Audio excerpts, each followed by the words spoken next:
श्रोतेहो नमस्कार. आरोग्य मंत्र या कार्यक्रमामध्ये मी रणजित बागलाने आपणा सर्वांचं मनापासून स्वागत करतो. श्रोतेहो, मागील मंगळवारी आपण ॲसिडिटीची कारणमीमांसा आणि त्यावरील उपचार याविषयी जनरल आणि laparoscopy surgeon doctor Kailas Paithankar यांच्यासोबत बातचीत करत होतो. आपली ही चर्चा अशीच आज आपण पुढे चालू ठेवणार आहोत.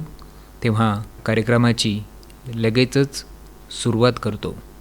डॉक्टर साहेब, प्रथम तुमचं आकाशवाणी बीड केंद्राच्या स्टुडिओमध्ये आणि आरोग्य मंत्र या कार्यक्रमातल्या दुसऱ्या भागात आपलं स्वागत करतो. धन्यवाद. डॉक्टर साहेब, आता आपण वळूया पुढच्या प्रश्नाकडं. डॉक्टर साहेब, पण एक सामान्य व्यक्तीसाठी मला असं विचारावंसं वाटतं की छातीमध्ये ज्यावेळेस जळजळ होती, तर अशा वेळेस व्यक्तीनं कसं ओळखलं पाहिजे की आता आपल्याला ॲसिडिटीचा त्रास होतो आहे, की आता आपण डॉक्टरांशी सल्ला घेतला पाहिजे? बऱ्याचदा काय असतं की आपलं थोडंसं जीवनशैलीत बदल झाला. कधी कधी कसं होतं की जागरण पण घडतं, कधी अचानक काही इमर्जन्सी लागते किंवा काहीतरी अतिरिक्त कामाचा ताण असतो, त्याच्यामुळे आपण ॲसिडिटी होते. परंतु आपण त्यावेळेस पुरेशी विश्रांती मिळाली तर ॲसिडिटी थांबून जाते. किंवा थंड दूध घेतलं थांबून जाते. तर ते तेवढ्यापुरतं मग काही आवश्यकता नाही, तुम्ही तो उपचार करू शकता, घरगुती घरच्या घरी करू शकता. परंतु हा उपचार करूनही हे उपाय करूनही जर तुमचं पित्त थांबत नसेल तर निश्चितच डॉक्टरकडे जावं आणि डॉक्टरांचा सल्ला घ्यावा आणि डॉक्टरांचं काय जे योग्य मार्गदर्शन घ्यावं असं मला वाटतं. कारण टाळू नये आपल्याला.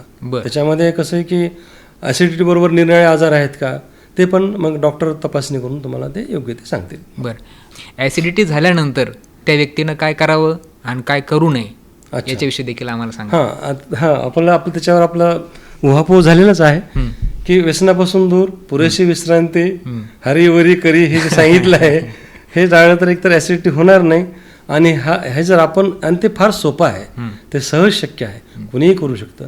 आपण व्यवस्थित जीवनशैली ठेवा, ॲसिडिटी होणार नाही तुम्हाला. झालीच तर मग हे उपाय करावे घरगुती. त्याच्यावरून जर नसेलच झालं तर मग सरळ डॉक्टरची भेट घेणं हाच त्याच्यावर एकमेव उपाय आहे. बरं, ॲसिडिटी झाल्यानंतर डॉक्टर साहेब त्याच्यावर औषधोपचार जे म्हणतो आपण तो कुठला असतो? हो, असं कसं आहे की एकदा डॉक्टरकडे गेलात, कसं असतं की रुग्ण थोडं लवकरच जावं, प्राथमिक अवस्थेतच जावं, शरीरावर अंगावर काढू नये. कुठलाच आजार असेल, साधा ताप का असेना. पण आता हल्ली तसे पेशंटमध्ये किंवा रुग्णामध्ये सुद्धा भरपूर जागरूकता आली आहे. वेळोवेळी डॉक्टरांना निरनिराळ्या आजारासाठी जातच असतात म्हणा.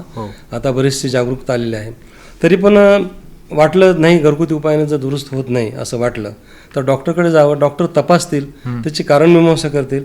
आणि सर्वात महत्त्वाचं औषध ॲसिडिटीच्या विरुद्ध औषध, जे ॲसिडिटीवर परिणाम करणं, त्याला आपण अँटॅसिड म्हणतो. ते अँटॅसिडचा वापर सुरुवातीला आपण अँटॅसिडनं सुरू करतो. तर ते अँटॅसिड कसं एक तर गोळ्याच्या स्वरूपात असतं किंवा लिक्विड द्रव पदार्थात असतो. तर हे अँटॅसिड ज्यावेळेस आपण घेतो, आता ॲसिडिटीच्या तीव्रतेनुसार ते 2-2 चमचे 2 टाईम घ्यायचं का 3 टाईम घ्यायचं का 4 टाईम घ्यायचं हे ठरवलं जातं. पातळ स्वरूपातलं जे औषध आहे, जे जेल स्वरूपातलं, त्याच्यामध्ये काय असतं की ॲल्युमिनियम हायड्रॉक्साईड जेल असतं, मॅग्नेशियम ट्रायसिलिकेट असतं आणि बाकी असे औषधाचं मिश्रण असतं. तर ते काय करतं की आपल्या जठराच्या आवरणावर एक लेयर, एक थर तयार करतो जठराच्या अंतर्गत भागामध्ये. मग ज्यावेळेस मग बऱ्याचदा काय ॲसिडिटी रुग्ण काय होतं, ॲसिडिटीच्या रुग्णांना की ज्यावेळेस ते खातात ते अन्न घासल्या जातं, जठराला घासतं आणि पोटदुखी म्हणून म्हणतात किंवा पित्त वाढले म्हणतात. आणि हे जे अँटॅसिड जेल आहे ते आपल्या जठराला पूर्णपणे संरक्षित करतं, कवर तयार करतं. आणि मग ह्याचं 5 दिवस 6 दिवस 7 दिवस आठवडाभर जर घेतलं आपण तर ते तुम्हाला ॲसिडिटीचा त्रास होणार नाही. परंतु व्यसनापासून दूर राहणं गरजेचं आहे. बरोबर. जर याने नाहीच फरक पडला तर मग ॲसिड निर्मिती करणारे आपल्या शरीरामध्ये काही पेशी असतात. ते प्रोटॉन पंपद्वारे ॲसिड निर्मित होतं. तर प्रोटॉन पंप इनहिबिटर नावाचे औषध असतात किंवा H2 ब्लॉकर, H2 रिसेप्टर याद्वारे आपल्याला ॲसिड तयार, कारण ॲसिड तर गरजेचं आहे ना, अन्नाचं पचन होण्यासाठी ॲसिड लागतंच. परंतु काय होतं, आपण आपल्या ज्या जीवनशैलीमुळे किंवा व्यसनाधीनतेमुळे हे ॲसिड आपण हाताने स्वतः जास्त तयार करतो. मग हे औषधामुळे काय होतं, अतिरिक्त जे ॲसिड आहे ते न्यूट्रलाइज केलं जातं. अच्छा. त्याचं ते सामान्य स्वरूपामध्ये ते ॲसिड जास्त तयार होऊ देत नाही. बरं. हो डॉक्टर साहेब, ॲसिडिटी नियंत्रणात येत नाही, हो. अशा वेळेस काय करावं व्यक्तीनं? हां, ॲसिडिटी जर नियंत्रणात येत नसेल तर एकतर आपण आहार जो आहे त्याला आपण फ्रिक्वेंट स्मॉल मील्स थोडं थोडं खायचं. दिवसातून आता आपण 2 टाईम जेवतो किंवा 3 टाईम जेवतो, तर तुम्ही 4-5 टाईम खा, थोडं थोडं खा. त्यानं सुद्धा ॲसिडिटी नियंत्रण देते. परत ॲसिडिटीला निर्माण करणारे ट्रिगर फूड आहे. पण डॉक्टर साहेब, जसं तुम्ही म्हटलात की थोडं थोडं खायचं दिवसातनं, हो 3-4 वेळेस खायचं. अशा वेळेस ॲसिड तयार होत नाही का मग त्याच्यामध्ये? होतं ना तयार, पण कमी प्रमाणात होतं. अच्छा. कमी प्रमाणात होतं. बरं. आणि सात्विक आहार घ्यायचा त्याच्यावर. हां हां. हो. डॉक्टर साहेब, ॲसिडिटी हा आजार हं. दीर्घकाळ राहिला हां तर त्याचा आपल्या शरीराचे जे वेगवेगळे अवयव आहेत हो हो त्याच्यावर काही दुष्परिणाम होऊ शकतो का? हो हो हो. दीर्घकाळ जर राहिला ना तर आपल्याला त्याच्यामध्ये अन्ननलिकेचा दाह, ज्याला आपण इसॉफेगायटिस म्हणतो, बरं, नंतर इसॉफेजियल स्ट्रिक्चर म्हणजे नॅरोइंग ऑफ इसॉफेगस, अन्ननलिका बारीक होणे. हां नंतर अजून एक असं आहे की ज्याला आपण बॅरेट्स इसॉफेगस म्हणतो. हां. सतत ॲसिड तयार पोटामध्ये जठरामध्ये तयार होऊन अन्ननलिकेमध्ये जर ते ॲसिड येत राहिलं तर त्याला बॅरेट्स इसॉफेगस म्हणतात, जे की पुढे तसंच जर राहिली परिस्थिती तर त्याचं रूपांतर कॅन्सरमध्ये होतं. बरं. आणि अन्ननलिकेचा कॅन्सर होतो, मग त्यावेळेस आपल्याला ऑपरेशनची पण गरज भासते. नंतर दातांचं सांगितल्याप्रमाणे दात ठिसूळ होणे ते होतं. सततचा खोकला होऊ शकतो. तुम्हाला आधीच समजा ॲसिडिटी बरोबर दमा असेल तर दमा दुरुस्त होत नाही दम्याच्या औषधाने, कारण हे आम्ल तिकडं श्वासनलिकेत जातं. त्याला काय म्हणतो आपण की दमा अजून जास्त तीव्र होऊ शकतो. आणि सतत ॲसिड जर राहिलं तर आपण जे काय अन्न खातो त्याचं पचन व्यवस्थित होत नाही. पचन व्यवस्थित नाही झालं मग अन्न घटक आपल्या शरीराला मिळत नाहीत, मग काय होतं, आपल्या शरीराचं पोषण होत नाही. मग अशा पेशंटला रक्तक्षय होतो, ज्याला आपण ॲनिमिया म्हणतो. आणि मग कधी कधी त्याचे जखमा असतात, त्या जखमामुळे सुद्धा काय होतं, पोटातल्या जठराच्या जखमामुळं थोडा थोडा थोडा थोडा रक्तस्राव होतो. बऱ्याचदा पेशंटला इतर लक्षणे काही नसतात, परंतु काही काही पेशंट असे येतात की मला काळी संडास होती. काळी संडास होती याचा अर्थ काय की तुम्हाला जठरामध्ये जखमा झालेल्या आहेत आणि त्या जखमेमधून रक्तस्राव होत आहे. आणि ज्यावेळेस ते मग जठर आणि तिकडं जवळजवळ इतकं 25 फुटापर्यंत ज्यावेळेस प्रवास करायचा असतो आतड्यातून सगळीकडे, तो पण ते रक्त अल्टर होतं आणि काळ्या रंगाची तुम्हाला शौचास होते. तर ज्यावेळेस काळ्या रंगाची शौचास त्यावेळेस सुद्धा तुम्हाला आत जखमा आहेत का हे सुद्धा पाहणं गरजेचं आहे. हे एक कॉम्प्लिकेशन आहे, त्याचा दुष्परिणाम आहे ॲसिडिटी जर जास्त दिवस राहिली तर. आणि वजन पण कमी होतं, अन्ननलिकेमध्ये अशा जखमा होतात. हे असे काही दुष्परिणाम आहेत. आणि कधी कधी मग काय होतं की काही जणांना तुमचं जे पटल असतं ज्याला आपण डायफ्राम म्हणतो, सतत स्टमकचा जठराचा दाह हो आणि जर तिथले समजा आपल्याला डायफ्रामचे जे स्नायू असतात ते पण शिथिल झाले, ज्याला आपण डायफ्रामॅटिक हार्निया म्हणतो, तर डायफ्रामॅटिक हार्निया सुद्धा कधी कधी होऊ शकतं. कारण ॲसिडिटीमध्ये काय होतं की पेशंट खोकत राहतो, सतत उलट्या करत राहतो, उलट्या होऊन सुद्धा ते आपल्याला हार्निया होऊ शकतो. आणि काही काही जणांना अशा पण सवय असते की तोंडामध्ये बोट घालून तोंड धुताना तोंडात बोट घालतात आणि पित्त पाडतात. तर ती सवय अत्यंत चुकीची आहे, कारण पित्त कधीच पाडायचं नाही. तोंडामध्ये बोट घालून पित्त कधीच पाडायचं नाही. तुम्ही रोज पित्त पाडत चाललात तर तुम्हाला हार्निया होईल, उलट त्यांना ॲसिडिटी अजून वाढेल. कारण ते कसं पित्त तुम्ही काढले की परत पित्त तयार होणारच आहे, कारण ऑलरेडी आपल्या त्या पोटामध्ये जठरामध्ये पित्त असतंच, ते अजून तयार होतं. त्यामुळे पित्तही पाडू नये हे एक मला सांगायचं आहे या प्रसंगी. बरं. हर्निया झाल्यानंतर त्याच्यावर काही उपचार हो, पद्धती? हर्निया झाल्यानंतर त्याचं आपल्याला ग्रेडिंग ऑफ हर्निया असतं. समजा ग्रेड 1चा हर्निया असेल. डॉक्टर साहेब, त्याच्या अगोदर आम्हाला हे सांगा की हर्निया म्हणजे नेमकं काय? हर्निया म्हणजे कसं असतं की शरीरातला आता ही जी उदरपोकळी असते, पोटाचं जे पोटावर एक 7 प्रकारचे आवरण असतात, जेणेकरून आपले आतले अवयव सुरक्षित राहतात. आणि त्याला काही विकनेसेस असतात, म्हणजे शरीराला काही असे वीक पार्ट असतात, बेंबीचा पार्ट असेल, जांघेतला पार्ट असेल, किंवा अन्ननलिकेच्या जवळचं डायफ्रामचं जे पटल आहे तिथं विकनेसेस असतात. मग आपल्याला खोकला सतत होऊ लागला, पित्त होऊ लागलं, किंवा आपल्याला आपण वजन उचलणारे जे काही व्यक्ती आहेत, मजूर वगैरे असतील, त्याच्यामुळे काय जे आतडे अवयवातलं काय होतं, पोटातलं प्रेशर वाढतं, पोटातला दाब वाढला की जो वीक भाग आहे तिकडं आपलं आतडं ढकललं जातं. हं. मग सुरुवातीला थोडं थोडं आतडं ढकललं जातं आणि तो जो वीक भाग आहे, अशक्त भाग आहे, तो मोठा होतो. आणि तो भाग मोठा होतो, जे रिंग पोटाची हरण्याची रिंग असते जांघेमध्ये, ते मोठी होते आणि मग तिथून आतडं बाहेर यायला लागतं. सुरुवातीला आतडीची चरबी येते, नंतर आतडं बाहेर येतं. मग ते तसे त्याला आपण हर्निया म्हणतो. बरं. मग आता हरण्या झाल्यानंतर त्याच्यावर उपचार? हर्निया झाल्यानंतर त्याच्यावर उपचार म्हणजे ऑपरेशन हाच एकमेव उपचार आहे, दुसरा उपचार नाही त्याच्यावर. बरं. हो. हां, दुखत असेल तर तात्पुरतं तुम्ही औषधाने तुम्हाला त्रास कमी होऊ शकतो. बरं. किंवा जे आता लेबर लोक आहेत, वजन उचलणारे आहेत, त्यांनी कमी वजन उचलावे किंवा त्यांनी त्यांचा जे व्यवसाय आहे तो व्यवसाय बदलावा. बरं. हे आहे. पण हर्निया एकदा झाला त्याला ऑपरेशनशिवाय दुसरा कुठलाच उपचार नाही. एकदा ऑपरेशन झाल्यानंतर तो पुन्हा उद्भवू शकतो का? त्याचं कसं आहे की ऑपरेशन किती व्यवस्थित झालं आहे त्यावर अवलंबून आहे. बरं. जर ऑपरेशन एकदम व्यवस्थित झालं आहे आणि ऑपरेशननंतर जर पेशंटने व्यवस्थित खबरदारी घेतली, साधारण ऑपरेशन झाल्यानंतर 2 ते 6 महिन्यापर्यंत वजन उचलू नये, जास्त अतिरिक्त ताणाची कामं न करणं किंवा ऑपरेशन झाल्यावर सायकलिंग करणं किंवा वाहन चालवणं, हे जर टाळलं तर सहसा उद्भवत नाही. पण शारीरिक स्नायूचं जर विकनेस असेल तरी 100 मधल्या 2 ते 5% लोकांमध्ये ऑपरेशन किती उत्कृष्ट झालं बरोबर तरी तो हर्निया उद्भवू शकतो. कारण ते शरीराची ठेवण, प्रत्येकाची नैसर्गिक ठेवण वेगळी असते.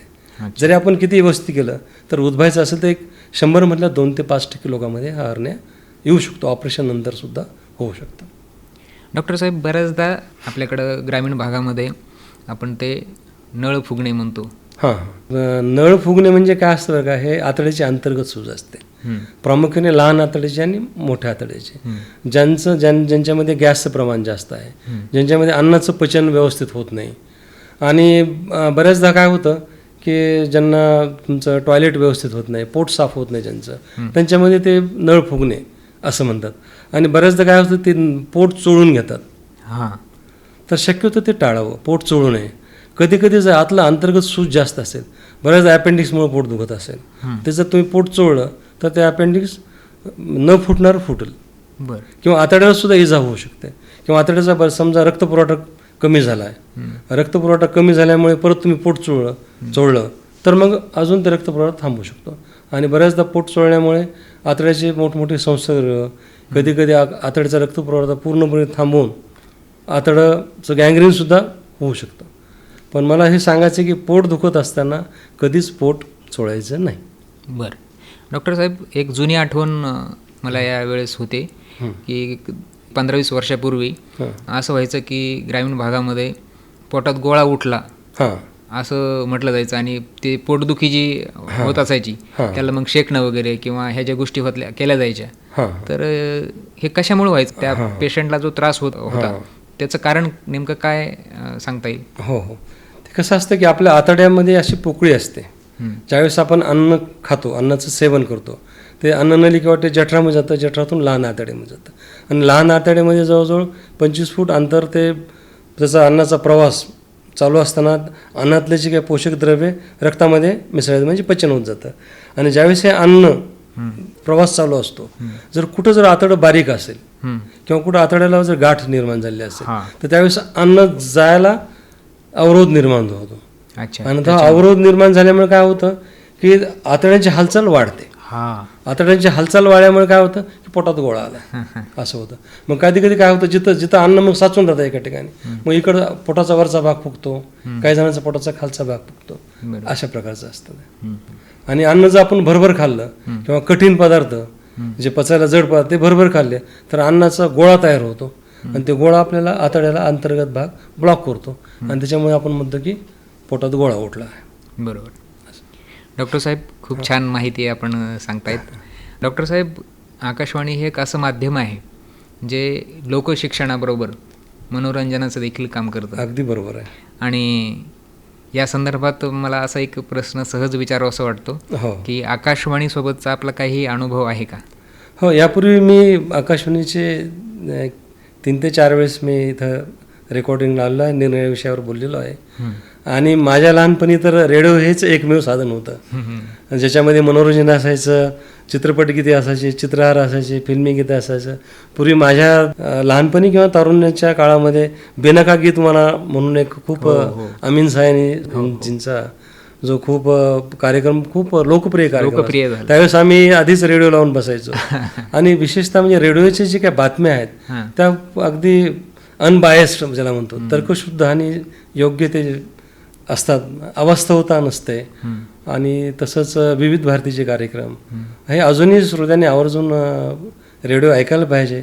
आपण बऱ्याचदा आता मोबाईलमुळे काय झालं की टी व्हीसुद्धा मागे पडला आहे, आकाशवाणी पण मागे पडले, पण आकाशवाणीचे जे काही कार्यक्रम आहेत ते उत्तम आणि दर्जेदार असतात आणि माहितीपूर्ण असतात, ज्ञान त्याबरोबर मनोरंजन पण असतं आणि त्या भागातल्या निरनिराळ्या लोकांची जीवनशैली यावर पण प्रकाश टाकलेला असतो. तर आकाशवाणी ठीक आहे, आपण कामामध्ये तर व्यस्त असतोच, पण आता निरनिराळे म्हणजे आकाशवाणीचे हे पण आहेत ना, ॲपच्या माध्यमातून सुद्धा जागतिक माहिती घेऊ शकतो आपण.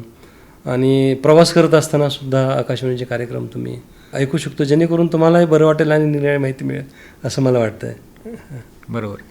डॉक्टर साहेब, हा प्रश्न याच्यासाठी विचारला मी मुद्दाम खास करून की बऱ्याचदा अशा एक जो वर्ग आहे ज्याला आपण सोफिस्टिकेटेड वर्ग म्हणतो, त्यात अशी एक समज आहे की आकाशवाणी उच्च स्तरावरची लोक ऐकत नाहीत किंवा ते या माध्यमाकडं मनोरंजन किंवा त्यातनं काही आपल्याला शिकायला गोष्टी मिळत आहेत किंवा नवीन माहिती मिळते असं त्यांना वाटत नाही.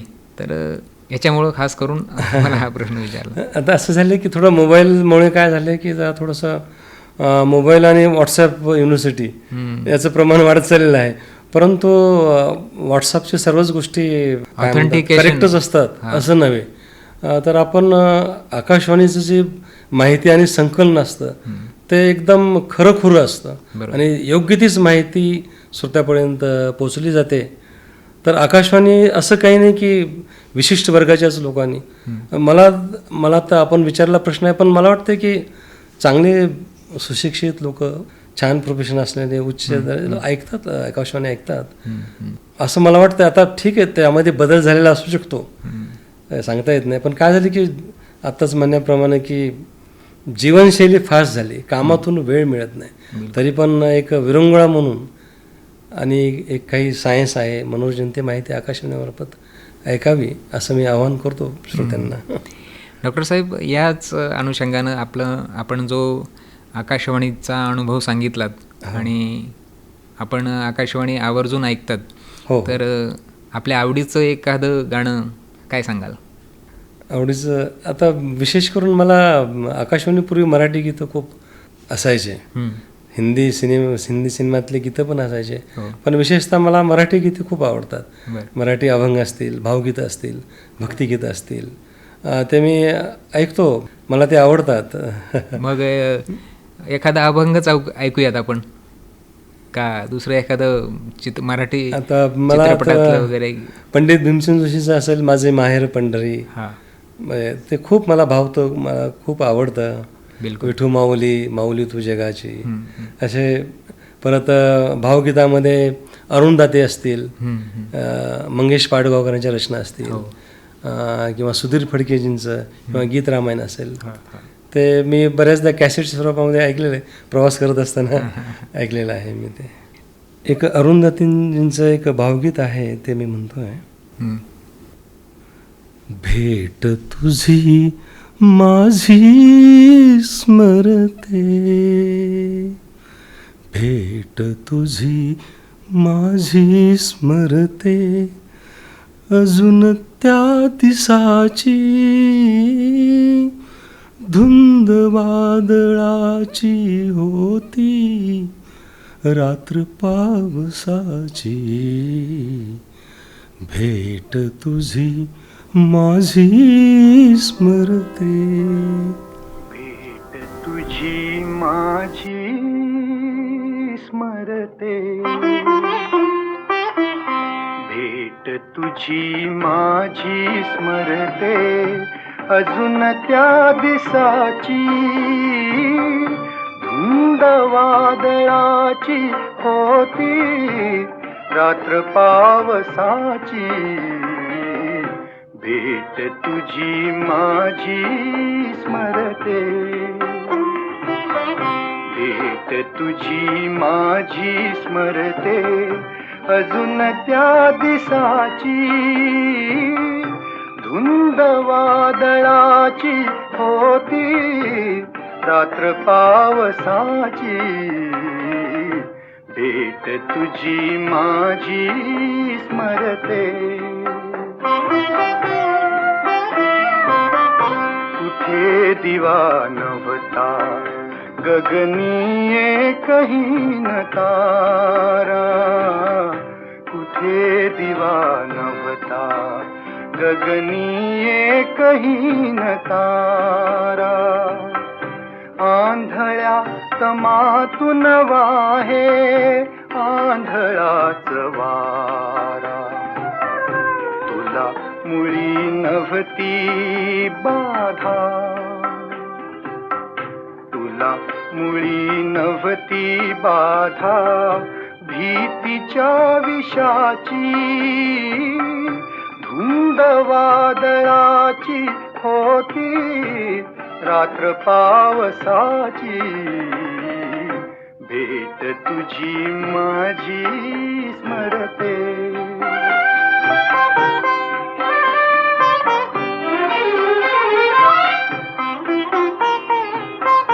क्षुद्र लौकिकाची खोटी झुगारून नीती, नाव गाव टाकून आली अशी तुझी प्रीती. क्षुद्र लौकिकाची खोटी झुगारून नीती, नाव गाव टाकून आली अशी तुझी प्रीती. तुला मुळी जाणीव नव्हती, तुला मुळी जाणीव नव्हती, तुझ्या साहसाची धुंद वादळाची होती रात्र पावसाची, भेट तुझी माझी स्मरते.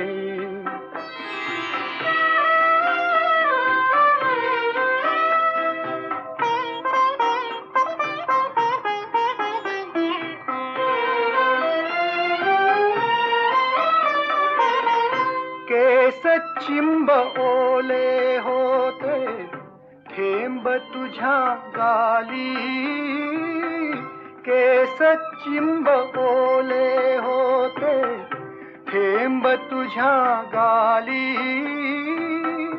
ओठावर माझ्या त्यांची किती फुले झाली, किती फुले झाली. श्वासानी लिहिली गाथा, श्वासानी श्वासानी लिहिली गाथा, प्रीतीच्या रसाची धुंद वादळाची होती रात्र पावसाची, भेट तुझी माझी स्मरते.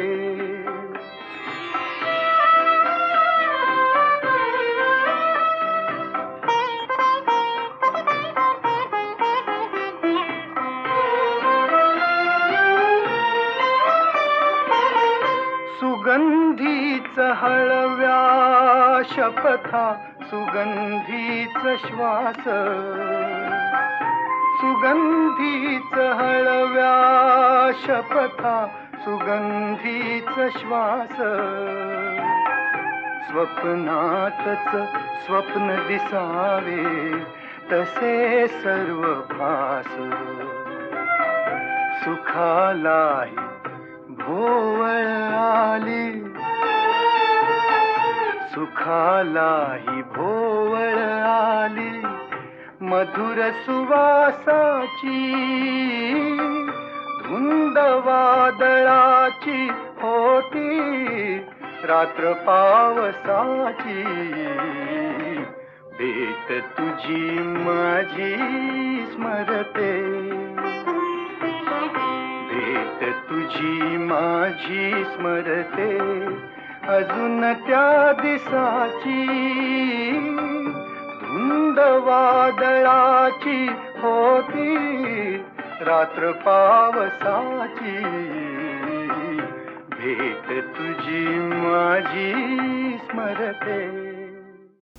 डॉक्टर साहेब, आज ॲसिडिटीची कारणमीमांसा आणि त्यावर उपचार याविषयी आपण छान माहिती आमच्या श्रोत्यांना सांगितलीत. त्याचबरोबर सर्वात महत्त्वाचं म्हणजे जीवनशैलीत करायचे जे बदल आहेत ते अतिशय मोलाचं मार्गदर्शन आपण केलं. असं म्हणता येईल आपल्याला त्याला, स्वयंपाकघर हेच आपलं पहिलं औषधालय आहे आणि वेळेवर आहार हाच ॲसिडिटीवरचा बरोबर खरा उपाय आहे. हा मंत्र आज आमच्या श्रोत्यांना नक्कीच मिळाला असेल. आपण आपला मौल्यवान वेळ काढून आकाशवाणीच्या स्टुडिओमध्ये आलात आणि श्रोत्यांच्या शंकांचं निरसन आपण केलं. त्याबद्दल मी आकाशवाणीकडून आणि आमच्या अनेक श्रोत्यांकडून आपले आभार व्यक्त करतो. धन्यवाद. धन्यवाद. तर श्रोतेहो, आजचा हा कार्यक्रम आपल्याला नक्की आवडला असेल या आशेसह आपला निरोप घेत आहोत. पुन्हा भेटूया अशाच एका आरोग्यदायी विषयासह. तोपर्यंत नमस्कार.